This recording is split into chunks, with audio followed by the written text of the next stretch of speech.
Paper का question number 1B है। इसमें हमारे पास ना 3 पार्ट्स दिए हुए थे। एक एमएलई फाइंड करना था और एक हमें सी फाइंड करना था और एक इस एमएलई का मीडियन फाइंड करना था। तो अच्छा, इसमें सर ने कोई हमें डिस्ट्रीब्यूशन कोई ऐसी नहीं दी थी, ऐसे एक्सपोनेंशियल पॉइसन। उन्होंने एक पीडीएफ हमें खुद गिवन कर दिया था, ये वाला, ठीक है। एक पीडीएफ अपनी तरफ से उन्होंने दिया था। अब इसका सबसे पहले एमएलई फाइंड करना है पहले पार्ट में। तो एमएलई फाइंड करने का पूरा प्रोसीजर वैसे ही होता है कि पहले लाइक्लीहुड फंक्शन बनाते हैं, फिर एलएन लेते हैं, फिर डेरिवेटिव लेते हैं और उसके बाद फिर थीटा को सेपरेट करते हैं। ये 4 स्टेप्स। तो सबसे पहला वाला पार्ट सॉल्व है, इसका सॉल्यूशन है ये। पहले पीडीएफ लिखा, उसके बाद हमने उसका क्या लिया, यहाँ पर लाइक्लीहुड फंक्शन बनाने के लिए यहाँ पर मैंने इस तरह का प्रोडक्ट फॉर्म लिख लिया और यहाँ पे उसका पीडीएफ लिख दिया। अब जहाँ पर देखो एक्स है, वहाँ पर समीशन एक्स लगा दिया। यहाँ पर भी एक्स है, यहाँ पर भी समीशन एक्स लगा दिया। और जो प्रोडक्ट फॉर्म मतलब कि जो मल्टीप्लाई में और एक्स नहीं है जहाँ पर, वहाँ पर एन लग जाता है। तो यहाँ पे पावर में एन आ गया और यहाँ पे भी एन आ गया पावर में, क्योंकि ये एन टाइम्स क्या हो रहा है, प्लस हो रहा है, ठीक है। तो लाइक्लीहुड तक का तो समझ में आ गया। उसके बाद एल एन लेंगे। इसका एल एन लेने के लिए क्या करेंगे, सबसे पहले एल एन इस पर अप्लाई होगा, L N summation X cube. फिर डिवाइड में, तो जब एल एन लेते हैं और डिवाइड में होता है तो माइनस आ जाता है, ये माइनस। फिर एल एन के साथ ये वाली फॉर्म आ गई, ठीक है। ये ऊपर वाली है, ये उसके नीचे वाली है। डिवाइड में थी तो माइनस साइन आया और उसके बाद ये वाली। उसके बाद ये 2 टर्म्स हैं, तो जब मल्टीप्लाई में होता है और एल एन लेते हैं तो प्लस आता है, तो बीच में प्लस लिख लिया और एल एन के साथ ये वाली फॉर्म लिख ली। उसके बाद ये वाली चीज़ भी है, ये क्या है, मल्टीप्लाई में ना, इसके साथ, इसके और इसके साथ मल्टीप्लाई में। तो ये पहले लिखना था मुझे, मैं भूल गई थी तो मैंने आखिरी में लिख दिया। तो ये चीज़ इसके साथ मल्टीप्लाई में, फिर डिवाइड वाले फॉर्म में डिवाइड वाली चीज़ लिखेंगे। तो ये क्या है, मल्टीप्लाई में, तो यहाँ पर प्लस आएगा बीच में। एल एन ले रहे हैं और मल्टीप्लाई में तो प्लस लगाया और यहाँ पर हमने लिख लिया L N exponential minus x.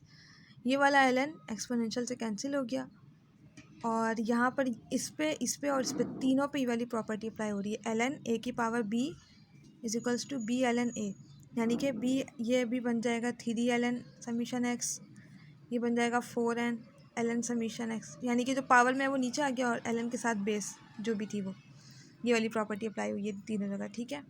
आगे ये तीनों जगह ये वाली प्रॉपर्टी अप्लाई हुई है। उसके बाद फिर हम क्या करेंगे, डेरिवेटिव लेंगे किसके रिस्पेक्ट से, थीटा के। तो पहले वाले में थीटा नहीं है, 0 आ गया। दूसरे वाले में थीटा है, जो कांस्टेंट था वैसे ही आ गया 4n। उसके बाद एल एन थीटा डेरिवेटिव लेंगे तो एल एन थीटा डेरिवेटिव का क्या होगा, 1/थीटा और थीटा का डेरिवेटिव 1। तो 1/थीटा और थीटा का डेरिवेटिव 1 आ गया। और ये 4n था तो ये मैंने डायरेक्ट 4n के नीचे ही थीटा लिख लिया। ऐसे लिखो या ऐसे लिखो, एक ही बात है। तो मैंने इस तरह लिखा है, ठीक है। और उसके बाद जब ये वाली फॉर्म का, इसका तो ले लिया डेरिवेटिव, इसका लेंगे तो क्या होगा, समीशन एक्स वैसी एक थीटा नीचे डिवाइड में है, इसका डेरिवेटिव मैंने यहाँ पर लिखा है। देखो, जब थीटा डिवाइड में था ये वाली फॉर्म ना मैंने यहाँ लिखी है, थोड़ा सा एक्स्ट्रा वर्क किया है, यहाँ पे मैंने डायरेक्ट लिख दिया है। जब इस थीटा को ऊपर लेके गए तो -1 हो गया। अब इसका डेरिवेटिव लेना आसान होगा, तो ये -1 यहाँ पर आ गया, समीशन एक्स ये रहा, और थीटा में -1 और पावर में क्या होता है, -1, पावर नीचे आ जाती है और पावर में -1 होता है डेरिवेटिव लेते हैं तो पावर नीचे आ गई और पावर में -1 कर दिया। -1 तो पहले से था और ये -1 भी किया, तो -1 -2 हो गया। तो जब ये हम नीचे लेकर आएंगे तो क्या हो जाएगा, प्लस का 2 पावर में, थीटा की पावर प्लस का 2। तो यहाँ पर मैंने डायरेक्ट ये लिख दिया, ठीक है। इसके बाद इस स्टेप के बाद इसका डेरिवेटिव लिया ये है, और इसका डेरिवेटिव लेंगे तो 0 आ जाएगा, तो मैंने नहीं लिखा, ठीक है। अब इसके बाद जो भी हम डेरिवेटिव लेते हैं उसके बाद 0 के इक्वल टू लेके इसको सॉल्व करते हैं और वहाँ से थीटा को सेपरेट कर लेते हैं। तो 0 यहाँ पर आ गया। अब ये वाली टर्म माइनस में थी, इधर आकर क्या हो गई, प्लस में हो गई। ये थीटा इधर आ गया, ये समीशन एक्स इधर आ गया, थीटा फिर थीटा से यहाँ पर स्क्वायर था तो एक कैंसिल हो गया और ये बच गया, 1/थीटा बच गया। हमें सिर्फ थीटा फाइंड करना था, तो थीटा इधर ले आऊँगी, बाकी इन चीज़ों को इधर ले आऊँगी।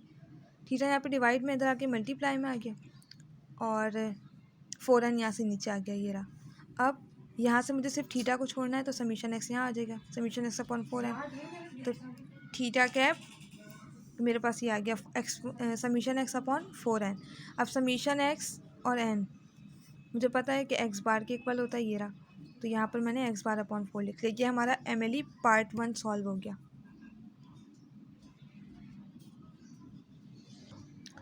अब देखो दूसरे पार्ट में हमें क्या पूछ रहा है, हमें कह रहा है C फाइंड करें। अब हमें देखो क्या कह रहा है, the constant C so that expected. अच्छा यहाँ पे दूसरे वाले पार्ट में C फाइंड करना है और हमें एक कंडीशन दी हुई है यहाँ पर कि यहाँ से C फाइंड करें इस कंडीशन से, यानी कि जो ये एक्सपेक्टेड अप्लाई करना है किस पे, C पे, और थीटा कैप क्या जो है, जो MLE हमने यहाँ से फाइंड किया है पहले पार्ट से, यानी कि जो पहले पार्ट से हमने ये थीटा कैप निकाला है ना, ये वाला इस थीटा कैप की यहाँ बात हो रही है। फिर इसको इक्वल टू 0 लेके यहाँ से C फाइंड करना है। इस कंडीशन से हमें क्या C फाइंड करना है, तो करके देखते हैं। देखो सबसे पहले ये मैंने लिख लिया C इज इक्वल्स टू हाँ क्वेश्चन मार्क, उसके बाद ये कंडीशन थी मैंने लिख लिया। अब एक्सपेक्टेड का फॉर्मूला तो सबको पता होता है कि क्या होता है, 0 से इन्फिनिटी तक लिमिट्स लिखते हैं और फिर हम यहाँ पे इस तरह का फॉर्मूला होता है ना, x और fx, यानी कि फंक्शन से एक x को मल्टीप्लाई करवा देते हैं या जो भी यहाँ पर होता है उसको मल्टीप्लाई करवाते हैं अपने फंक्शन से और इंटीग्रेट करते हैं 0 से इन्फिनिटी पे। ये इसका फॉर्मूला होता है एक्सपेक्टेड अप्लाई करने का। तो यहाँ पर देखो हमें दिया हुआ है कि ये चीज़ है, ठीक है। तो 0 से इन्फिनिटी तो हमने लिख लिया, ये रहा, ये इंटीग्रल हमने लिख लिया। उसके आगे C भी हमने लिख लिया। थीटा कैप हमारे पास क्या है, ये देखो, ये हमने फाइंड किया था पीछे, MLE क्या फाइंड किया था, एक्स बार अपॉन 4 लिख लिया। उसके आगे हमने क्या लिख लिया, PDF लिखते हैं ना, ये रहा FX। PDF जो भी था मेरा सवाल में, ये PDF था, मैंने लिख लिया और DX लिख लिया और इक्वल टू थीटा, क्योंकि ये कंडीशन है, ये चीज़ मैंने ये पूरी लिखी और ये इक्वल टू थीटा वैसे ही लिख दिया। अब इसको सॉल्व करके देखते हैं। देखो कांस्टेंट को तो साइड कर दो, फिर इंटीग्रेट करेंगे। C कांस्टेंट है, साइड कर दिया। एक्स बार अपॉन 4 भी कांस्टेंट है, साइड कर दिया। यहाँ से क्या कांस्टेंट है, थीटा 4 और 3, मतलब सिर्फ x वाली टर्म को लेना है ना, हम dx है तो हमारे पास x वाली टर्म को हम लेंगे, बाकी जो कांस्टेंट है उसको साइड कर देंगे। ये रहा 1 अपॉन थीटा 4, थीटा की पावर 4, 3 फैक्टोरियल। इन सारे कांस्टेंट को हमने यहाँ से उठा के साइड किया, 0 से इन्फिनिटी तक लिखा, x³ और exponential minus x upon theta, यानी x वाली टर्म को छोड़ दिया, बाकी सबको साइड कर दिया, क्योंकि हम x वाले को इंटीग्रेट करना है। अच्छा तो ये देखो यहाँ पर मैं बता रही थी कि जो कांस्टेंट वाली टर्म थी हमने उसको साइड कर दिया, और जो x वाली टर्म थी जिसमें x था वो हमने एक तरफ कर लिया। अब देखो ये हमारे पास बन क्या रहा है, 0 से इन्फिनिटी है, ठीक है, x की पावर 3 है, एक्सपोनेंशियल की power minus x upon theta है और dx है। तो ये हमें मिलता जुलता लग रहा है किससे, गैमा डिस्ट्रीब्यूशन से। अब लेकिन गैमा डिस्ट्रीब्यूशन क्या ये होती है, देखिए गैमा डिस्ट्रीब्यूशन लिमिट्स क्या होती है, 0 से इन्फिनिटी होती है। यहाँ पर एक x की टर्म होती है जिसकी पावर होती है n-1। अब यहाँ पर मेरे पास पावर है सिर्फ 3, अगर मैं यहाँ पे 4-1 कर दूँ तो ये चीज़ बन जाएगी, ये चीज़ ऑलरेडी मेरे पास है। एक्सपोनेंट की पावर होती है -ax, ठीक है, यानी कि x के अलावा जो भी हमारे पास होता है वो a कहलाता है। तो यहाँ पर x को छोड़कर मेरे पास क्या है, माइनस और a को, माइनस ये रहा यहाँ का माइनस और x को छोड़ के जो भी है वो a होगा। तो माइनस और x को छोड़ के मेरे पास 1 अपॉन थीटा बच रहा है, तो यानी कि 1 अपॉन थीटा मेरा a है। तो ये पूरी टर्म मेरे उससे मिलती जुलती किससे है, गैमा डिस्ट्रीब्यूशन से मिल रही है। तो क्यों ना मैं कंपेयर करवा लूँ, ठीक है। पहले तो मैंने यहाँ पर देखो 3 था तो मैंने 4-1 कर लिया, कि है तो यही 3 लिखो, 4-1 मैंने किस लिए लिखा, क्योंकि गैमा डिस्ट्रीब्यूशन की फॉर्म बन जाए, ठीक है। तो ये बन गए, तो मैंने क्या किया, कंपेयर कर लिया, कंपेयरिंग गैमा डिस्ट्रीब्यूशन। अच्छा इसको इस तरह से लिखते हैं, कंपेयर कैसे करते हैं, अगर ये वाली फॉर्म होती है तो हम इसमें चेंज कर देते हैं, कन्वर्ट कर देते हैं, a की पावर -n और गैमा n, ठीक है। n मेरे पास यहाँ पर क्या है, देखो x की पावर n होती है, ठीक है, x की पावर n-1, तो x की पावर 4-1, तो ये 4 मेरे पास क्या हो गया, n, तो मैंने यहाँ पर लिख दिया n मेरे पास 4 हो गया। और a मैंने अभी बताया कि यहाँ पर क्या था, -x को छोड़ के जो भी पावर में होता है तो 1 अपॉन थीटा, तो यहाँ पर 1 अपॉन थीटा मेरा a है, तो मैं इसमें पुट कर लूँगी अब, ठीक है। तो जो कांस्टेंट टर्म थी ये वाली पूरी, ये मैंने वैसे ही लिख ली, ठीक है, इसमें अब मैं पुट कर रही हूँ गैमा डिस्ट्रीब्यूशन में अपनी वैल्यूज़ को। देखो ये रहा ए और ए की पावर -n, तो ए लिखा मैंने 1/θ और -n, तो -4 लिख दिया क्योंकि n मेरे पास 4 है।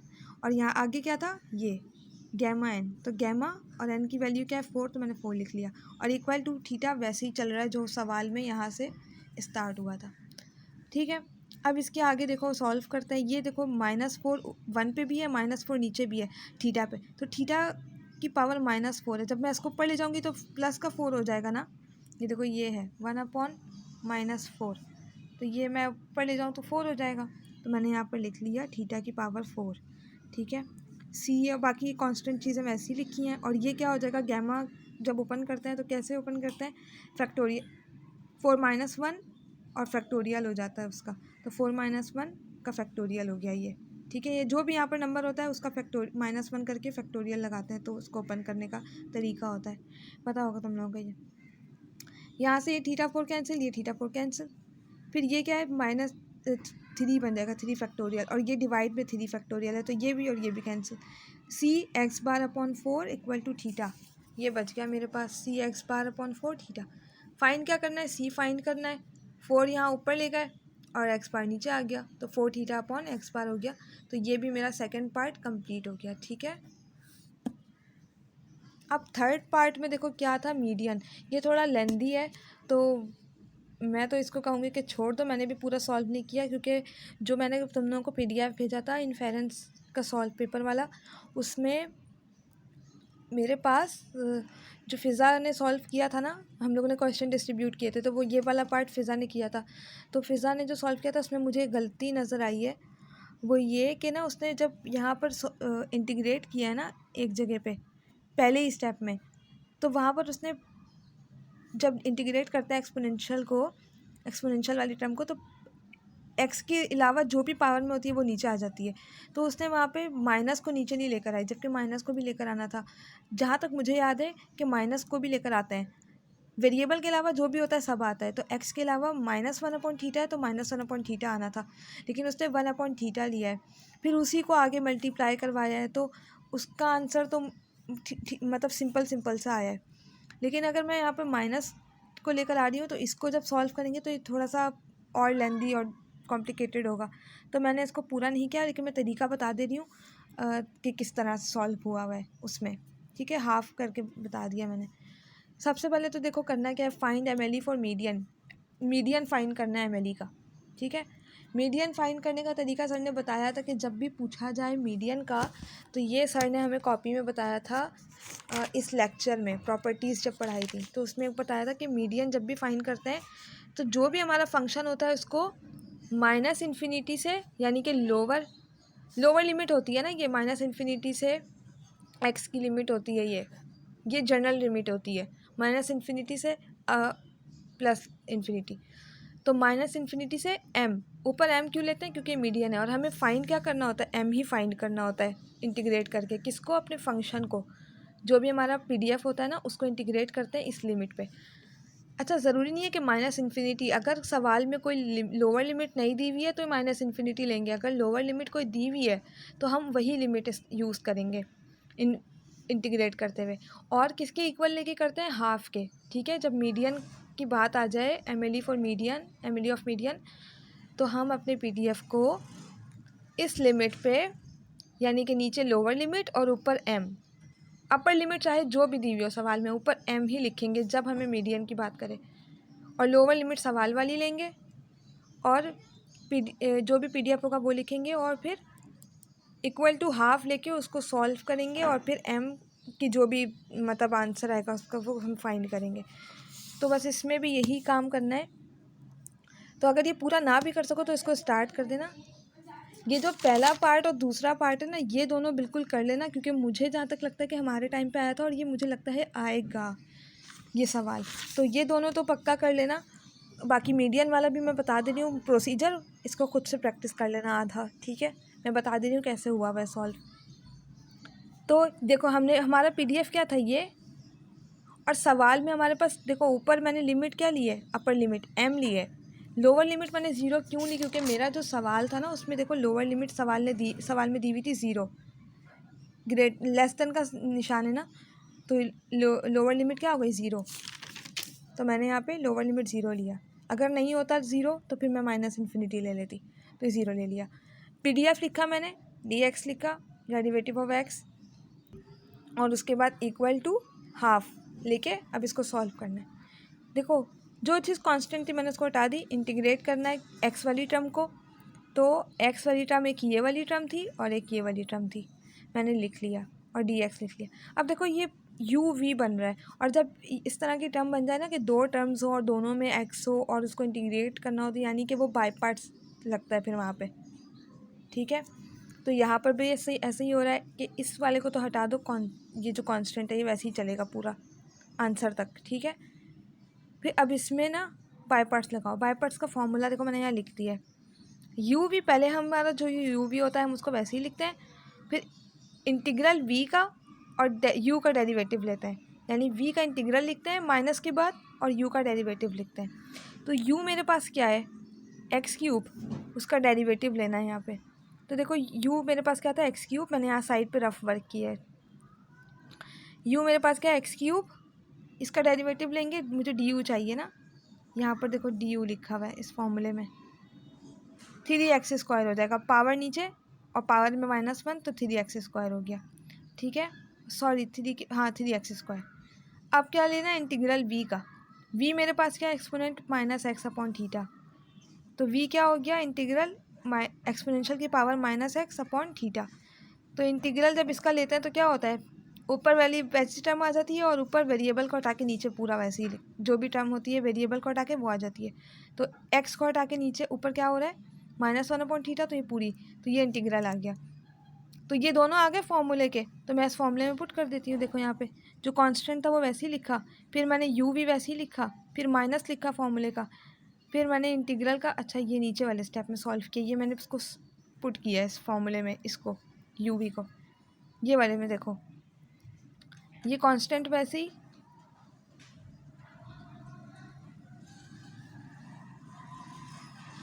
ओ नहीं सही इसी में पुट किया। देखो यू वी लिखा, उसके बाद माइनस ये रहा, फिर इंटीग्रल यानी कि 0 से m लिखा, ठीक है, 0 से m लिखा। उसके बाद इसका इंटीग्रल कर रहे थे, तो इसका इंटीग्रल मैंने देखा यहाँ पर ये आ रहा है, तो मैंने ये लिख दिया। अभी हमने लिमिट्स को पुट नहीं किया है, इंटीग्रल लिया है सिर्फ, ठीक है। उसके बाद 3x स्क्वायर हो गया ये कौन सा, ये वाला डेरिवेटिव वाला, ठीक है। अब यहाँ से ये जो -1/θ था ना, यहाँ पर ही फिज़ा की गलती मुझे नज़र आई थी। तो ये -θ जब ऊपर वाली टर्म से मल्टीप्लाई हो जाएगा, तो ये -θ यहाँ पर आ गया, मल्टीप्लाई हो रहा है, ये -θ आ गया, ये माइनस यहाँ से मल्टीप्लाई हो रहा है, तो ये प्लस हो गया, और यहाँ पे भी थीटा आ गया। यानी कि ये वाला जो -θ था डिवाइड में था, ऊपर जाके इस टर्म से ही मल्टीप्लाई हो रहा है, इस टर्म से मल्टीप्लाई हो रहा है, सिंपल वो किया है, ठीक है, और नीचे से गायब हो गया। अब उसके बाद ये वाली टर्म बन गई। अब फिर से मेरे पास देखो फिर ये टर्म बन रही है। अब देखो ये वाली टर्म वैसी ही आ गई, ये वाली चीज़ भी वैसे ही आ गई, 3θ जो कांस्टेंट था वो वैसे ही बाहर लिख लिया। अब फिर मेरे पास 0 से m इंटीग्रल, जब मैंने इस फॉर्मूले में पुट किया, उसके बाद मेरे पास फिर यही बन गया कि यहाँ पे भी है और यहाँ पे भी x है, फिर u भी लगेगा, फिर बाय पार्ट्स लग रहा है ये, फिर इसका डेरिवेटिव पहले तो u भी मैंने वैसे ही लिख दिया, ये रहा u भी, फिर माइनस, फिर इंटीग्रल 0m, फिर यहाँ से u का डेरिवेटिव लेते हैं ना, डेरिवेटिव ऑफ u, इसी फॉर्मूले में, यही फॉर्मूला बार बार लगा हुआ है इसमें। 0 से m 2x हो जाएगा, क्योंकि जब हम इसका डेरिवेटिव लेंगे 2 नीचे आ जाएगा और पावर में -1 2x, और इसका इंटीग्रल लेंगे तो क्या होगा, वही आ जाएगा, x को छोड़ के जो भी पावर में सब नीचे। फिर मेरे पास ये जो -θ डिवाइड में वो ऊपर जाके मल्टीप्लाई हो जाएगी सबसे, ठीक है, यहाँ पर लिखा है। फिर ये -θ ऊपर वाली टर्म से मल्टीप्लाई हो जाएगी। फिर क्या होगा, फिर इसी तरह से ये चलता जाएगा और लास्ट तक ना ये इसमें यही हुआ है। बाय पार्ट्स इसमें बहुत बार लगे हैं, मेरे पास इसका आगे सॉल्यूशन नहीं है, वरना मैं उसमें सरसरी तौर पे बता देती। और इसमें मुझे सॉल्यूशन में भी एक मिस्टेक ये माइनस वाली नज़र आई है, तो इस वजह से थोड़ा मसला है। बाकी इसका मेथड मैंने बता दिया है कि स्टार्ट कर देना, बाकी पेपर बाकी पूरा कर देना, इस सवाल को आखिरी में कर लेना अगर टाइम बच जाता है तो। वैसे तो इनफेरेंस में टाइम नहीं बचता। 0 से m की लिमिट पे क्या करना है, इंटीग्रेट करना, बाय पार्ट्स लगाए। बाय पार्ट्स किस तरह लगाना है मैंने फॉर्मूला भी बता दिया है और उसका प्रोसीजर भी, और यही बाय पार्ट्स लास्ट के स्टेप तक चल रहा है। अब जब फिज़ा का काम देखोगी तो समझ में आ जाएगा, ठीक है।